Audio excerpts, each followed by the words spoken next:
శ్రీమాత్రే నమః. మాఘకృష్ణ చతుర్దశ్యాం పూజార్థంచ జగద్గురౌ దుర్లభం సర్వదేవానాం అంటారు. అంటే మహాశివరాత్రి రోజున శివుణ్ణి పూజించడం అద్భుతం అని అర్థం. అలా చెప్తూనే తత్రాపి దుర్లభం చేవా నభౌ మాసేందువాసరే ప్రదోషకాల పూజాయాం అంటారు.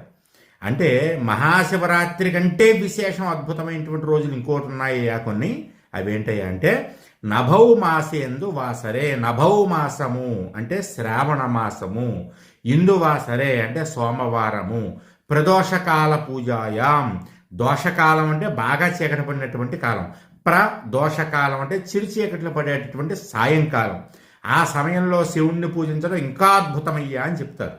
కాబట్టి శ్రావణ మాసంలో వచ్చేటటువంటి సోమవారాల్లో చక్కగా ఉదయాన్నే తలస్నానం చేసి శివారాధన చేసుకుని వీలైనటువంటి వాళ్ళు ఉపవాసం చేసి